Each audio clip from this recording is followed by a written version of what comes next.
அனைவருக்கும் வணக்கம். என்னோட பேர் சேவா. இது ரெட் ஃபோர்ட்டுடைய 1507வது இடைவிடாத அமர்வுக்கு உங்கள் எல்லாரையும் வரவேற்கிறதுல மகிழ்ச்சி அடைகிறோம். எங்களோட இணையிற உங்களுக்கு நாங்கள் இங்கே தினமும் 7 மணிக்கு, அதாவது 365 நாளும் புத்தக மதிப்பாய்வு செய்கிறோம். இன்னைக்கு நம்மளோட பேசுகிறவங்க வினய் தீர்த்தான் அவர்கள். இன்னைக்கு அவங்க பேசுகிற புத்தகம் புறநானூற்று சிறுகதைகள். இப்பொழுது மேடை வினய் தீர்த்தான் அவர்களுக்கு. நன்றி. நீங்கள் ஆரம்பிக்கலாம் சார். ரொம்ப மகிழ்ச்சி. எங்கள் வாழ்வும் எங்கள் வளமும் மங்காத தமிழென்று சங்கே முழங்கு. அன்பர் பணி செய்ய என்னை ஆளாக்கி விட்டு விட்டால் இன்ப நிலை தானே வந்து இதும் பராபரம். இந்த ரெட் ஃபோர்ட் தளத்தை நிறுவையை மிகச் சிறப்பாக கொண்டு செலுத்துகிற இனிய நண்பர்கள் 1500 நிகழ்வுகளுக்கு மேலே அந்த இதை ஒருங்கிணைச்சு 4 வருஷமாக நடத்தி கொண்டிருக்கிற இனிய நண்பர்களுக்கும் இப்பொழுது ஒரு 600 நிகழ்ச்சிகளை மிகச்சிறப்பாக உருவாக்கி ஒன்றிணைத்து ஒரு 600 மெம்பர்களாக உறுப்பினர்களை ஒரு குழுவாக வாட்ஸ்அப் குழுவாக அதை ஒருங்கிணைத்து மிகச் சிறப்பாக நடத்தி செல்கிற ஒருங்கிணைத்து செல்கிற இனிய நண்பர் திருமிகு சேவா அவர்களுக்கும் இங்கே இணைந்திருக்கிற பெருமைக்குரிய இனிய நண்பர்கள் ஐயா வாய்ஸ் ஆஃப் வெல்லுவம் அதனுடைய அட்மின் திரு கதிரவன் அவர்கள், பொறியாளர், பல தளங்களை இயங்கிட்டு இருக்காங்க. அவர்களையும் இணைந்திருக்கிற இனிய நண்பர்கள் திருமிகு அருணகிரி, திருமிகு நித்யா தேவி, திருமிகு வெற்றி, திருமிகு ரம்யா காமல்ராஜ், திருமிகு தனம் மற்றும் இந்த நூலை எனக்கு தந்துதவிய திருமிகு மீரா நாப்பா அவர்களுடைய பார்த்தசாரதி அவர்களுடைய திருமகளார் அவர்களுக்கும் எனது வணக்கத்தையும் வாழ்த்தையும் நன்றியையும் தெரிவித்து நான் தொடங்குறேன்.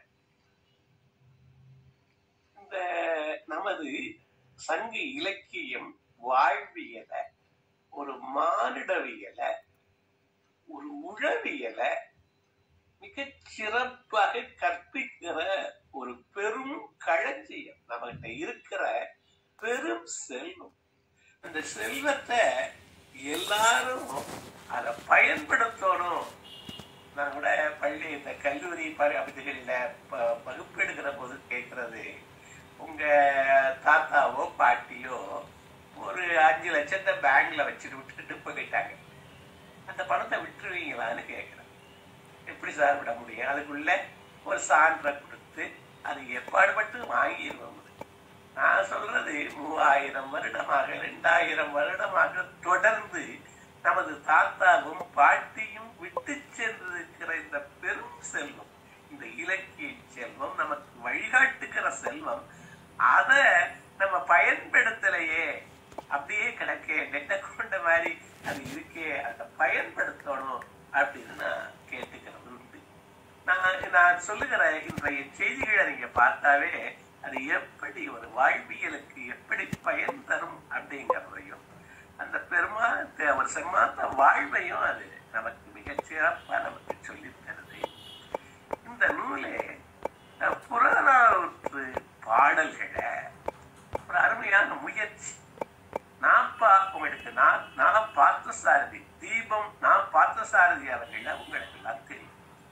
அவரு எங்களுடைய 70களில் 80களில் அவரு ஒரு ஆதர்ச ஒரு எழுத்தாளர் அப்படிங்கிறது மாதிரி நாங்கள் விரும்பி படித்த எழுத்தாளர். அவருடைய பொன்விலங்கு, குறிஞ்சி மலர், அதுதான் முதல்ல நான் படிச்சேன். என்ன ரொம்ப கவர்ந்த நூலே குறிஞ்சி மலர், கபாடபுரம், பல சிறு கதைகள். அவரை ரொம்ப அழகா எழுதுவார். அவருடைய படங்கள் அந்த குறிஞ்சி மலருக்கு கல்கியில தொடர்ந்து வந்தது. அப்ப அரவிந்தன், பூரணி, அதுல எல்லாம் நாங்க ரொம்ப கவரப்பட்டோம். அவரு எளிமையா இந்த சங்க பாடலுக்கு ஒரு கதையை அமைத்து அதை சொல்லுறார். அதை சொல்லுகிற போது அந்த கதை புனைவு, ஆனால் அது எதுல இருந்து புனைவுனா பின்னாடி அந்த பாடல்ல நமக்கு முழுவதும் தெரியாது. பின்னாடி உரையாசிரியர்கள் நச்சினார்க்கினியார் போன்றவர்கள் உரையாசிரியர்கள் என்ன பண்ணியிருக்காங்க, அது யாரு பாடுனது, யாரை பத்தி பாடுனது, என்ன சூழல்ல பாடுறது, அதோட திணை என்ன, அதனுடைய துறை என்னெல்லாம் எழுதியிருக்காங்க. அதை வச்சுதான் நம்ம நிறைய கதை சொல்றோம். பிசாந்தையா வழக்கு இருந்த கதை எவ்வளவோ அது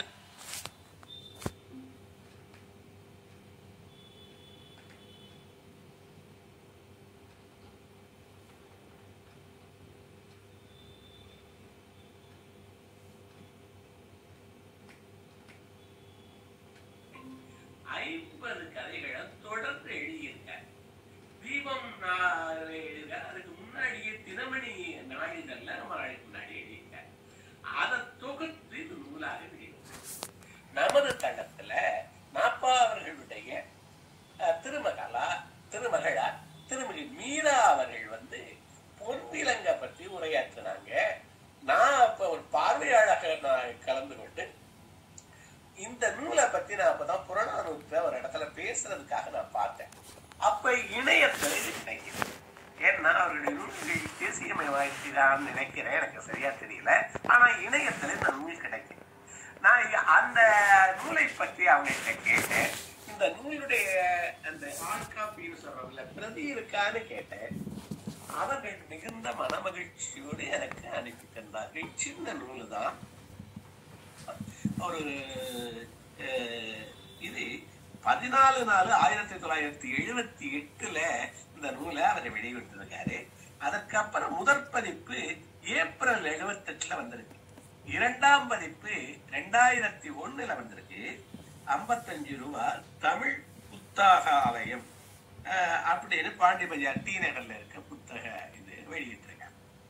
இப்ப இந்த அவர் சொல்லுகிற முறை எனக்கு ரொம்ப பிடிச்சிருந்தது. நானும் அது மாதிரி பயன்படுத்தி முகநூல்ல கிட்டத்தட்ட 20 பாடல்களுக்கு இது மாதிரி எழுதியிருக்கேன். அவற்றையிலையும் ஒன்றையும் இந்த இதையும் அந்த கதையையும் நான் பகிர்ந்தேன். இதே புத்தகத்துல ஒரு 6 இந்த புத்தகத்தை ஒட்டி இன்னொரு தளத்துல ஏற்கனவே 6 பாடல்களை பகிர்ந்திருக்கேன். இப்ப நம்ம அதில் இல்லாத இந்த பாடல்களை இதோட சேர்த்து பகிர்ந்துக்கலாம்னு நினைக்கிறேன். முதல்ல பரணர் கேட்ட பரிசு அப்படிங்கிறது தலைப்பு. பரணர் கேட்ட பரிசு. பேகனை பத்தி எல்லாருக்கும் நமக்கு தெரியும். கொடைமடம்ங்கிறாங்க. அவன் யாருக்கு?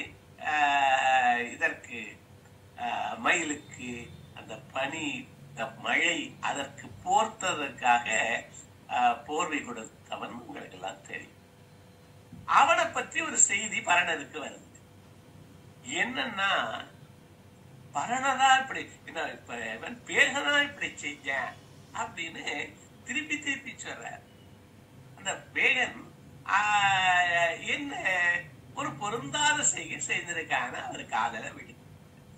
என்னன்னா, அவனுக்கு கண்ணகிங்கிற அருமையான மனைவி. அவளை விடுத்துட்டு முல்லைவேலியின் அருகில் இருக்கிற ஒரு ஊர்ல ஒரு விளைவுகளோடு பரத்தையோடு அவன் இருக்கிறான். அவன் அங்கு பல காலத்தை இங்க அரசாட்சியை விட்டுட்டு அங்கே போய் இருக்காங்கிறது பரணருக்கு தெரியும். அவரு அதை நம்ப மறுக்கிறாரு. பரணனா இப்படி பேகனா இப்படி செய்வான் அப்படின்னு நம்ப மறுக்கிறாரு. சரின்னு நம்ம நேரம் போய் பார்ப்போம் அப்படின்னு அரண்மனைக்கு போறாரு. அரண்மனைக்கு போனா அது கலை இல்லாம இருக்கு அந்த அரண்மனையே. அமைச்சரை பாக்குறாரு, அவர்கிட்ட கேட்கிறாரு. அவரை நீங்க கேள்விப்பட்டது உண்மைதான். அரசியை பார்க்கிறாரு. அவள் புகையுண்ட சிற்பமாக ஓவியமாக அப்படியே கலையெல்லாம் இருந்து பூச்சி விடாது அலங்காரம் பண்ணிக்காம ஒரு சோக பாவையாக பிரிவு ஆற்றி இருக்கிறாள். இவருக்கு மனசு ரொம்ப வேதனைப்படுது. சரி, நம்ம முல்லைவேலிக்கு போகலாம் அப்படின்னு போறார். அங்க போனா அது பெண்களை பார்க்கிறாரு. அவர்கள் தலையில முல்லைப்பூ இருக்கு, இதழ்கள் உள்ளேயும் முல்லைப்பூ இருக்கா. அவ்வளவு அழகு. இந்த வர்ணனையில நமது நாப்பா ரொம்ப அழகா எழுதுறார். அவருடைய குறிஞ்சி மலர்ல ஒரு வாசகம், தின்பதற்கு மட்டுமில்லை தின்னப்படுவதற்கும் ஏற்ற பற்கள்னு இருக்கும். தின்பதற்கு மட்டுமில்லை தின்னப்படுவதற்கும் ஏற்ற பற்கள் அப்படின்னு ஒரு இதை எழுதியிருப்பார். நான் அந்த குறிஞ்சி மலர்ல அவரு செம்பலப்புயல் நீர் போல அன்புடை நெஞ்சம் தாம் கலந்தனவேங்கிற அந்த பாடலை ஒரு தலைப்பா கொடுத்திருப்பார். அவனுடைய அரவிந்தனும் பூரணியும் பார்க்கிற போது அந்த பாடலை நான் அப்ப கவர்ந்ததுனாலதான் நான் போய் மறுபடி தேடி அந்த செம்புல புயல் நீருங்கிறத அப்ப இது இல்ல, எத்தனை ஆண்டுகளுக்கு முன்னாடி சொல்றேன், 60 ஆண்டுகளுக்கு முன்னாடி சொல்றேன். நான் என்னுடைய கல்லூரி பருவம் 67, 71. அப்ப செம்புல புயல் நீர் போல அங்க போய் நம்ம தேடுறோம். அவரு அழகா எழுதுவாரு. இப்ப இந்த பல்ல பத்தி இவர் எழுதுறத பார்க்கவும் எனக்கு இந்த பல்லுபடுத்துற பாடு இப்ப வருது. வயதாக உண்பதற்கு எவ்வளவு உதவிச்சோ இப்ப உண்பதற்கே பயப்பட வைக்கிற ஒரு நிலைமையுடன் பல்லுல வருது.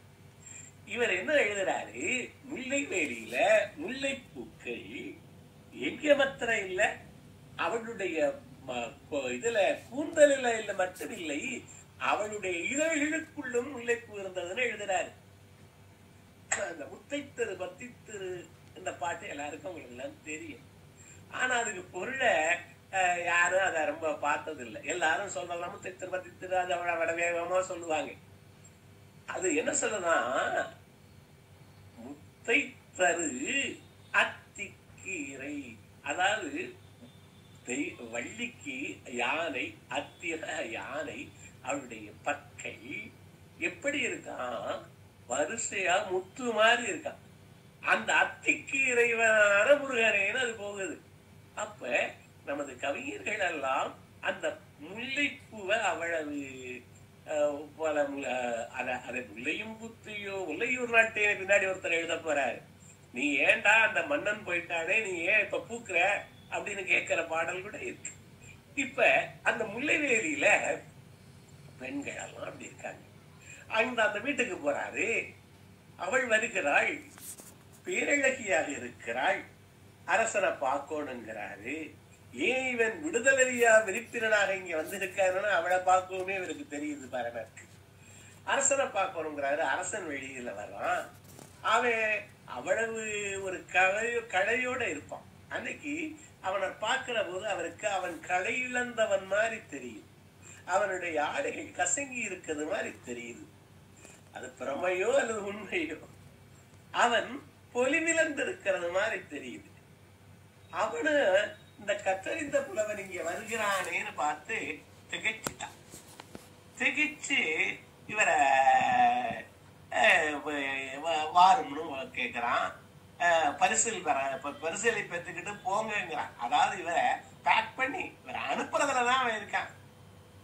அப்ப இவரு, நான் இந்த பரிசுக்காக வரல, இந்த உன்னுடைய அங்கே துயரத்தோடு இருக்கிற மனைவியை பற்றி ஒரு இதுவா கேட்கிறாரு. எனக்கு ஒரு பரிசு, கடைசியில எனக்கு நீ பரிசுதான் அப்படின்னு சொல்ற. நான் கேட்டா மறுக்க மாட்டேன். நான் இப்ப கொடுத்த வாக்கை என்னைக்கு மறுத்திருக்கேன், உனக்கு அந்த பரிசை தருக்கிறேன். அப்ப மறுக்க மாட்டேன்னு மறுபடியும் உறுதி வாங்கிக்கிறார். எனக்கு வேறு பரிசு இருக்க வேண்டாம், நீயே எனக்கு பரிசாத்துத்தா, உன்னையே எனக்கு பரிசாத்தான்னு கேட்கிறார். அவன் திகைச்சுட்டான். என்ன பரிசா தரணுமா? பொண்ணும் பொருளும் யானையும் எவ்வளவோ பரிசு, என்னத்தை என்ன ஏன் கேட்கிறாயின்னு கேட்கிறார். இல்ல, நீ தான் எனக்கு வேணுங்க. அவர்தான் வாக்கு கொடுத்துட்டாரு. சரி எடுத்துக்கிறார். அப்ப தேர் வித்து ஏதுங்கிறார். 2 பேரும் தேரிலே அரண்மனைக்கு போறாரு. தேர எங்க போகணும்னு கேட்கிறார். அரண்மனைக்கு அரண்மனைக்கு தேர் போகிற போது அங்கே அரண்மனையில் இருக்கவங்க எல்லாம் அப்படியே மகிழ்ச்சி அடைகிறார்கள். இவர் அந்த புறத்துக்கு கூட்டிட்டு போறாரு. அங்கே கண்ணகி இவரை பார்க்க, இவருடைய மனைவி பேர் கண்ணகின்னு பதிவு பண்றாங்க. ஆனாலும் இது பூரா எதுல வருது, அந்த பாட்டுல எல்லாம் இல்ல. பின்னாடி உரையாசிரியர்கள் அந்த பேகனை பத்தின்னு சொல்றாங்க. பேகன்னு ஒரு வரி இருக்கு, ஒரு வார்த்தை இருக்கிறது, அது பேகனை பத்தி தான். இருந்தாலும் இந்த கதைகள் எல்லாம் அந்த அவன் பரிசு கேட்டிருக்கான். கேட்டு கொண்டு போய் அந்த அரண்மனையில கண்ணிக்கு அவனை பார்க்கிறா. 2 பேரும் பார்க்கிறாங்க. அவன் நாணுகிறான். இருந்தாலும் 2 பேரும் கூண்டுகிறார்.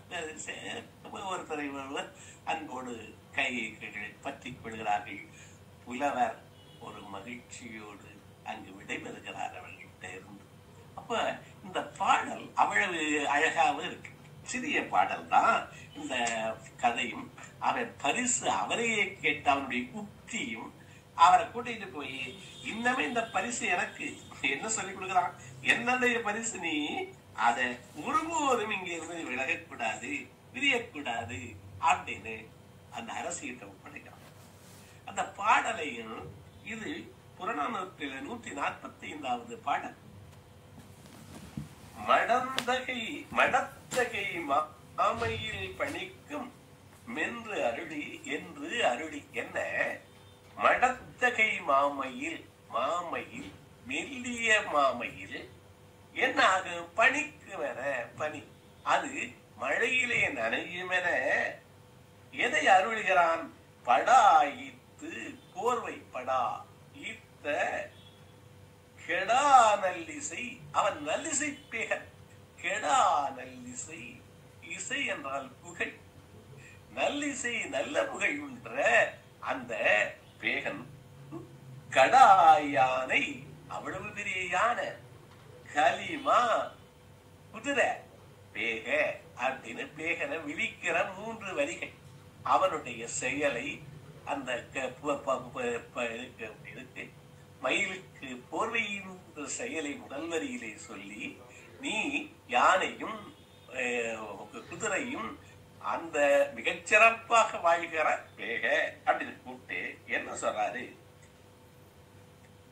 கருங்கோட்டு சீரியாள் நயம்புரைந்து உறங்க நடுங்க பண்ணி அறம் செய்யும் தீமு அருள் அருள் வெய்யோனே. அவ எந்த மாதிரி சிறந்த இது பண்ணுவானா, இந்த சீரியாள் சிறிய யாழை இசைத்துக் கொண்ட பாணர்கள் திகைக்கும்படி, அவனுடைய கொடை எப்படி இருக்குமாம், அவர்கள் திகைக்கும்படி நீ பொருளை கொடுக்கிறவன், அருகிறவன், கதிரவன் போல ஒரு தன்னழி உள்ளவன் அப்படி என்று சொல்லிவிட்டு, இகுது நான் இப்ப கேட்க போறேன் கடைசி 4 வரி. இகுது யாம் இறந்த பரிசில், நான் உன்னை கேட்டுக்கொள்கிற வேண்டி விரும்பி கேட்டுக்கிற பரிசில் இகுது. எது இகுது யாம் இறந்த பரிசில் அகுது அருளின் இளமணி நெடுந்தேர். அது என்ன அருளுதல், அப்ப நீ என்ன பண்ணணும், இளமணி நெடுந்தேர் ஏறி என்னோடு தேரில் ஏறி, நான் கேட்கிற பரிசு இதுதான், நீ என்னோடு தேரில் ஏறி, இகுது யாம் இறந்த பரிசு அகுது அருளி அருளி இனமணி நெடுந்தேர் ஏறி இன்னாது உறைவி. அங்கே நீ வருவாய் என்று உன்னை பிரிந்து இன்னாது துயர்த்து வாழ்கிறாளே, இன்னாது உறைவி அரும் படர் களைமே, அவள் படுகிற துயரத்தை களைவாயாக கேட்கிறார். இது நான் இறக்கிற பரிசில்.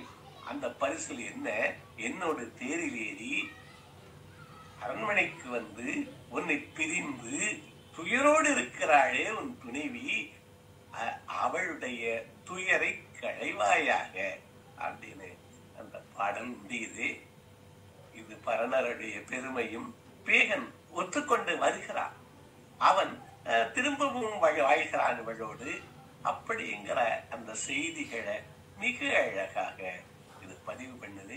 இதை அழகான கதையாக கொடுத்திருக்காங்க. அடுத்ததாக அடிப்படை ஒன்றுதான் அப்படின்னு ஒரு தலைப்பு. இதுல என்னன்னா, பாண்டிய மன்னர்களுக்கு எப்பவுமே சந்தேகம் ரொம்ப வரும்.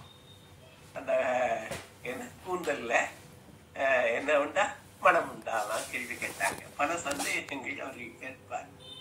அது மாதிரி உக்கிர பெருவெழுதி அப்படின்னு ஒரு பெருமன்னன், அவனுடைய சங்க புலவன் 49 கடைச்சங்க புலவர்களுடைய தலைவன் நக்கீரன். நக்கீரத்தை அவன் அவையில ஒரு நாள் கேட்கிறான். அவன் சொல்றான், உலகில் அங்குங்கன்னாதபடி எங்கும் பறந்து வாழும் மனித குலத்திற்கு வாழும் முறையாலும் துறையாலும் வேறுபாடுகள் இருக்கின்றன. மனிதர்கள்ட்ட துறையாலும் வாழ்கிற முறையாலும் வேறுபாடு இருக்கு. ஆனால் வாழ்வு என்ற ஒன்றின் மூலமாக அடிப்படையில் வேறுபாடு இருக்கிறதா? அந்த வாழ்க்கையினுடைய மூலத்துல ஏதாவது வேறுபாடு இருக்கிறதா அப்படின்னு கேட்கிறான். வாழ்கிற முறை வேறாக இருக்கிறது. நான் அரசன், அவன் சேர்வேன், ஒவ்வொருத்தருக்கும் ஒவ்வொரு வாழ்க்கை. ஆனா அடிப்படை அடிநாத என்னன்னு கேட்கிற வாழ்க்கை இயங்கிக்கிட்டே இருக்கு. அப்ப தத்துவ ரீதியாக இதுக்கு ஒவ்வொருத்தரும் ஒவ்வொரு சொல்றாங்க. இவர் என்ன சொல்றாரு, நான் இதற்கு அந்த அடிப்படையை உனக்கு காட்டுறேன், நீ என்னோடு புதிய மலைக்கு வா, காட்டுக்கு போன்னு. சரின்னு அவனும் ஒத்துக்கிறான். சரி, 2 பேரும் காடுக்கு போறாங்க, மாட்டுப்படையில போறாங்க. போய் புதிய மலைக்கு போயிட்டாங்க. பாண்டிய நாடு. அவரு அங்கே ஒரு காட்சியை காமிக்கிறாரு. மலையில் ஒரு பெரிய மரம் வேண்டினார். அதற்கு கீழே ஒரு கரடுமுரடான தோற்றத்தோடு ஒரு வேடம். அந்த வேடை ஒரு வலை விரிச்சு வச்சிருக்கான். கையில வில்லம் கூட நிக்கிறான். கால் கெடுக்க நின்றுகிட்டு இருக்கான். இவரு புலவர்.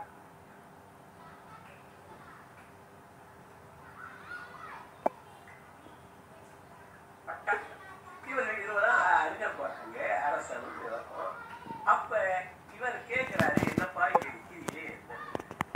ஆமாங்க, நான் ஒரு கல்லாதவன். இங்கே பறவையை பிடிக்கிறதுக்காக வலை விரிச்சிருக்கேன். நேத்துல இருந்து விதிக்கிறேன். ஒரு நாள் பூரா ஆயிடுச்சு. இன்னைக்கு கடும்பகல் ஆயிடுச்சு. நான் வேட்டையாடி இறைச்சி வேட்டையாடுறவன். அங்க எனக்கு இதுவரைக்கும் ஒரு விலங்கு கூட கிடைக்கல. அதான் என்னோட வந்துகிட்டு இருக்கேன் அப்படின்னு சொல்ற. சொல்லவும் இவரு அரசனை பார்த்து புன்னகைக்கிறாரு. அரசனுக்கு ஒன்றும் புரியல. சரின்னு கொஞ்ச தூரம் தள்ளி வர்றாங்க. வரவு மன்னர் மன்னா, அப்போ நீ ஏன் வேற ஒண்ணு செய்யலாதான்? அதுக்கு அவன் சொல்றான், நான் கல்லாதவன், நான் உன்னோடு, அதுக்கு இறைச்சி வேணும், நான் உடுக்கோடு, எனக்கு தோல் வேணும், அதுக்காக தான் இவனை நேடிக்கிறேன் அப்படின்னு. அப்ப சொல்றாரு, மன்னர் மன்னவா, ஜீவனம் என்ற ஒரே வரிசையில் உலக நூலில் உயிர்கள் நூலில் ஜீவனம்ங்கிற நூலில் நாம் முத்துக்களாக கோர்க்கப்பட்டிருக்கிறோம். ஏற்றதாழ்வு என்பது காணும் கண்களிலே ஏற்படும் ஒரு மயக்கத்தை வெளிய இல்லை. காணும் கண்களிலே மற்றவையெல்லாம் ஓரளவுக்கு மீறி சொல்லப்படுறாரு. அடிப்படையில் ஒருமைதான் உலகம்.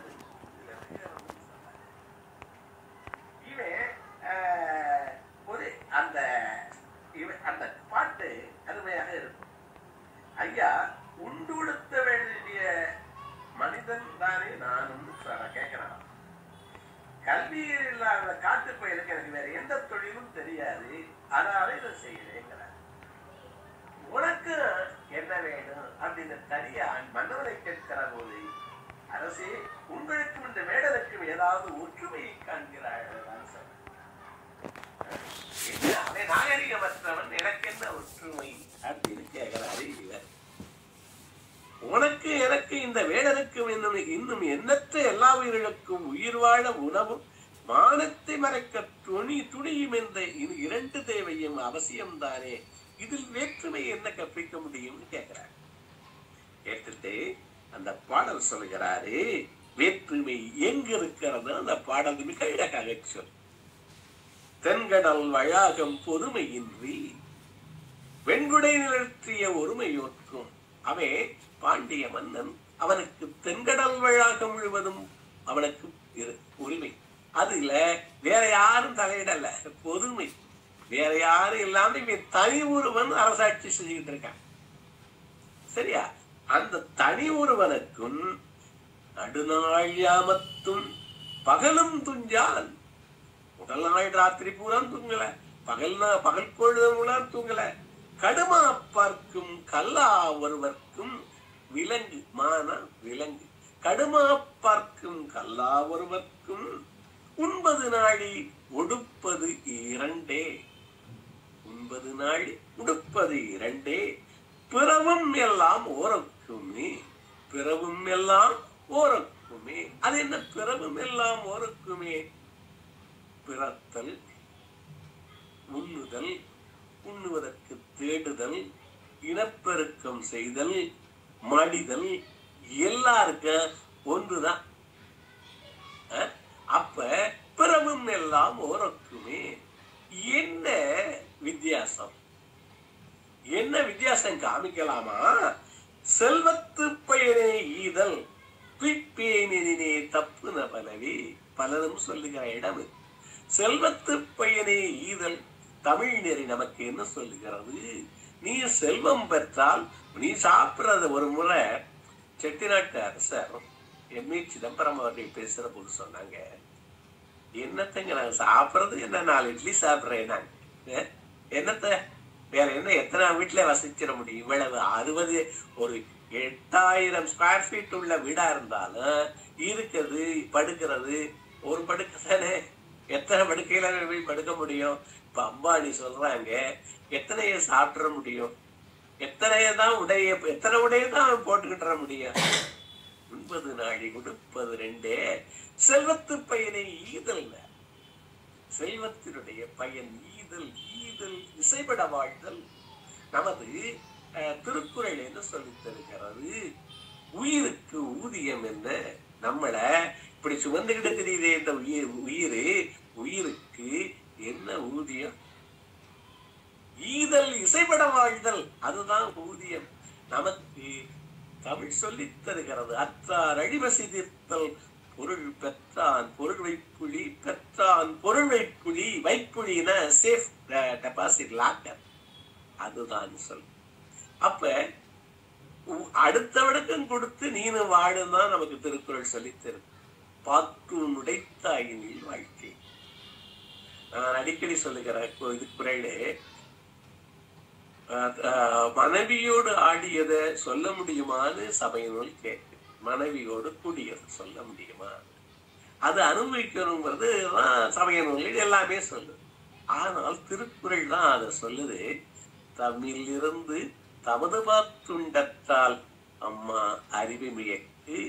அந்த மாம் நிறத்தை போல அழகிய பெண்ணுடைய என்னுடைய காதலியுடைய மனைவியோடு நான் கூடுவது எப்படி இருக்குன்னா, என்னுடைய வீட்டில இருந்து நான் சம்பாதிச்ச பொருளை வச்சு எல்லோரிடம் பகிர்ந்து கொடுத்தால் என்ன இன்பமோ அந்த இன்பத்திற்கு அந்த முயற்கு அந்த கூடுகை எனக்கு அந்த இன்பத்தை தருகிறதுன்னு ஒரு கொடுக்கிறார்.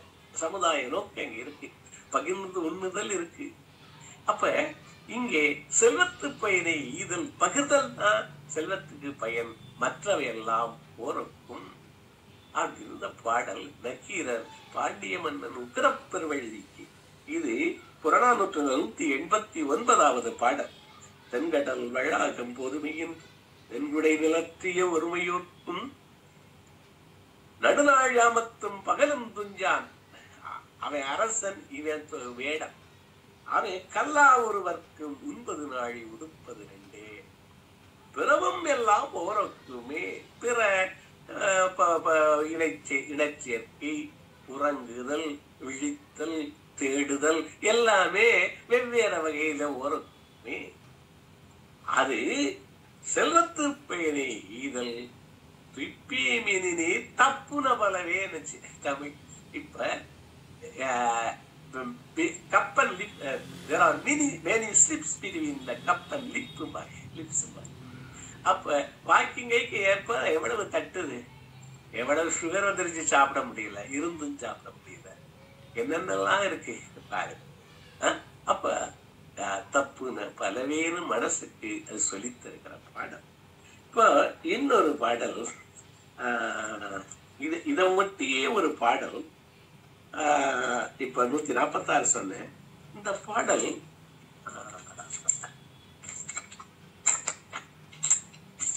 பேரெயில் முருவலார், பேரே அழகான பேர், பேர் எயில் முருவலார். எயில்னா கோட்டை, பேரையில் பெரிய கோட்டை. இப்ப காணப்பேரியல் அப்படின்னு சொல்லி காளையார் கோயில பாடுது தப்பு சங்க பாடல். காணப்பேரியல், இவர் எந்த எயில்னு தெரியல. பேரையில் முருவலார், அவருடைய பேரும் முருவலார் என்று அழகான பேரு பாரு. அப்ப அங்கே மன்னன் இறந்தவன், அவனை புதைக்கிறதா எரிக்கிறதா, மன்னனுடைய பேரை சொல்றேன் அப்படின்னு சொல்லி என்ன பண்ணிருக்காங்க அந்த காலத்துல. ஊந்தடி பிறந்தாலும் சரி, குழவி பிறந்து இறந்தாலும் சரி, விழுப்புண்ணுல பட்டு இறந்தவனுக்கு தான் சொர்க்கம் கிடைக்கும்னு நினைச்சிருக்கான். விழுப்புண் பெற்றிருந்தாதான் சொர்க்கம். இவன் விழுப்புண் பெடாம இறந்துட்டான். ஒரு குழவி, ஒரு ஊந்தடி, உள்ளே இல்லாம ஒரு இல்லாம ஒரு ஊன் தடியா பிறந்துச்சா கூட கீரி புலப்பான்.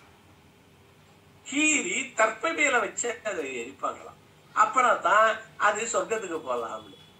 இங்கே அந்த தலைமை புறவன் வந்து பேரையில் முருவர நம்பி நெடுஞ்செழியன், அவன் இயல்பாவே இறந்துட்டான்.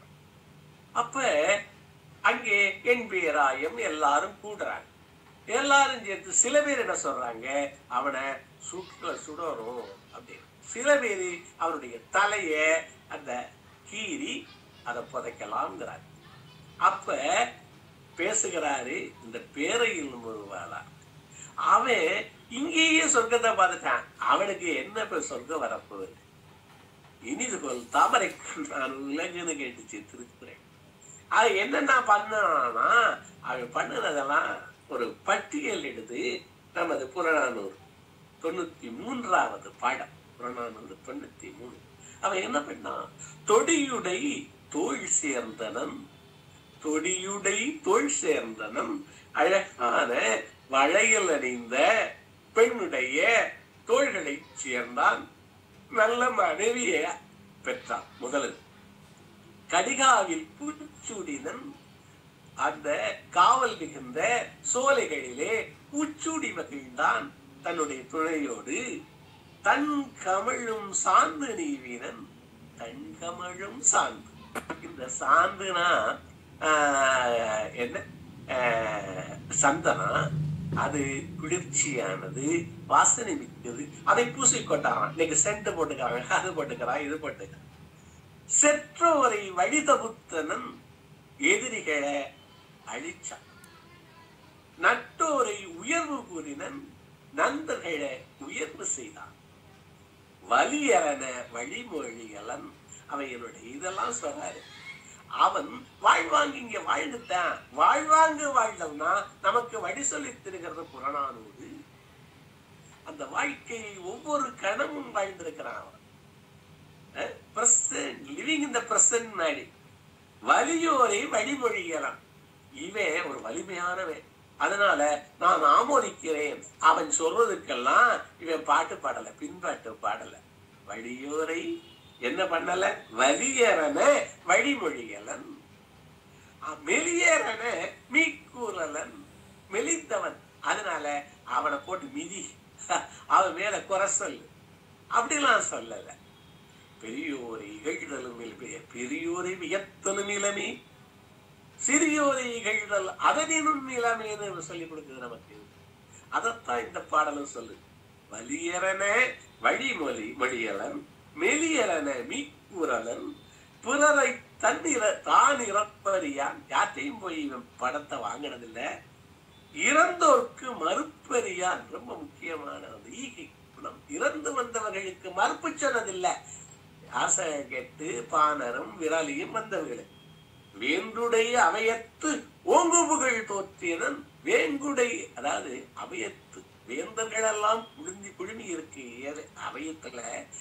மாபெரும் சபைகளில் நீ நடந்தால் மாலைகள் விழ வேண்டும்னு சொல்றாங்க. இவனுக்கு வேந்தர்கள் சூழ்ந்திருக்கிற அந்த அவயத்துல முதலிடம் கிடைக்கும்.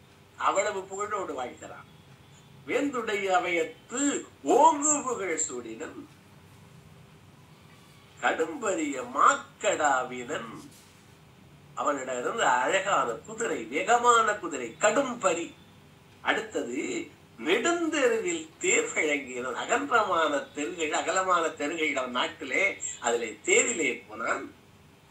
ஓங்கியல் கடிறு ஊர்ந்தனன். இன்றைக்கு BMW கார் வச்சிருக்கான், அது வச்சிருக்கான், ரோல்ஸ் ராய்ஸ் என்னமோ சொல்றோம்ல, அது மாதிரி. நெடுந்தெருவில் தேர் வழங்கினன். ஓங்கியல் கடிறு ஊர்ந்தனன். இது முக்கியமான வரி.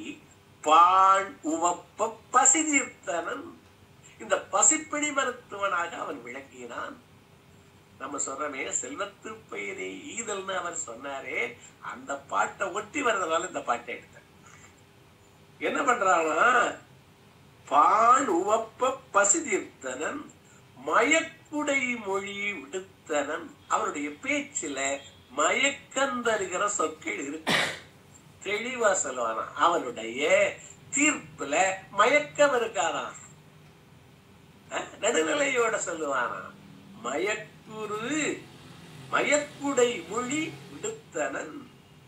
செய்யெல்லாம் செய்தனன். என்னென்ன செய்யணுமோ வாழ்வுல அவ்வளவு இங்க வாழ்வாங்க வாழ்ந்துட்டான். இடுக ஒன்றோ இவனை உதைச்சாலும் ஒன்றுதான், சுடுக ஒன்றோ சுட்டாலும் ஒன்றுதான்.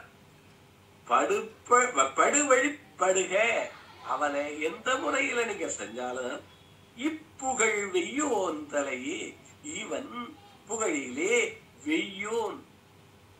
அந்த கதிரவன் மாதிரி இருக்கான். அவன் கதிரவன் அழுகி போகிறதில்ல, அவனுடைய புகழ் அழிய போறதில்ல. அவனை புதைச்சா என்ன, எரிச்சா என்ன, அவன் சொர்க்கத்தை இங்கேயே அனுபவிச்சுட்டான் அப்படின்னு இந்த பாடல் சொல்லு. அது நம்பி நெடுஞ்செழியன பேரையில் முருவலார் பாடினது பொதுவியல் கையிறநிலை பாடல். பாடல் எண்ணு 239. என்னுடைய 35 நிமிடம் ஆயிருக்கு. இன்னும் ஒரு 2 சிறிய பாடல்களை பகிர்ந்துகிட்டு இந்த நிறைவு செய்யறேன். பொதுவாக 50 நிமிடங்கள்ல நம்ம நிறைவு செய்வோம். நட்பின் கதை உங்களுக்கு எல்லாம் தெரிந்த கதை, அதனால வேகமா சொல்றேன். பிசிராந்தையார் கதை இருக்கு. கோப்பெருஞ்சோழன் ஒரு சூழல்ல கோப்பெருஞ்சோழன் உறையூர் சோழன் என்ன பண்றான், வடக்கு இருக்கிறான். அந்த போர்ச்சூழல், பிள்ளைகள் அடித்துக் கொள்ளுகிற சூழல் வாழ்ந்தது போதும் அப்படின்னு வடக்கு உயிர் படம்.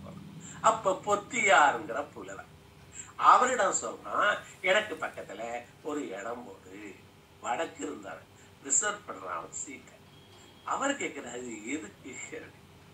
என்னுடைய இனிய நண்பன் பிசிராந்தை ஆந்தையார் பிசிறுங்கிற ஊரில் வாழ்கிற பெரும் புலவன்.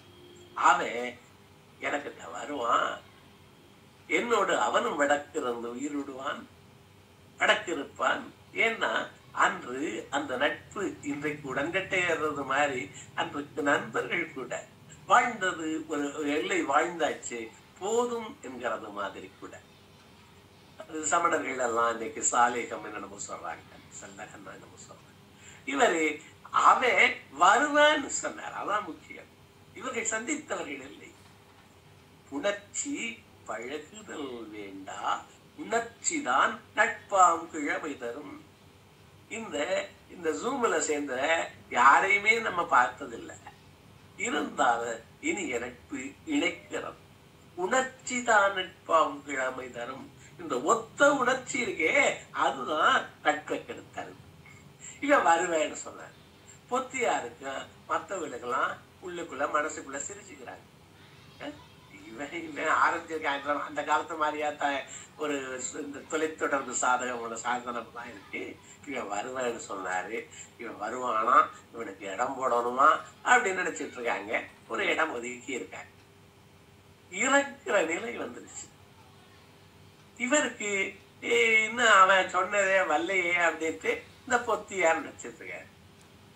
அவன் இறக்கிறதுக்கு சிறிது நேரம் முன்னாடி அங்கே ஒரு அழுக்குரலோட ஒரு ஆரவாரத்தோடு ஒருவர் ஓடி வருகிறது தெரியுது. அருகில வருகிற போது அவர் பிசிராந்தையார்னு தெரியுது. இவருக்கு ரொம்ப வியப்பாயிருச்சு. அவரு பாடுறாரு.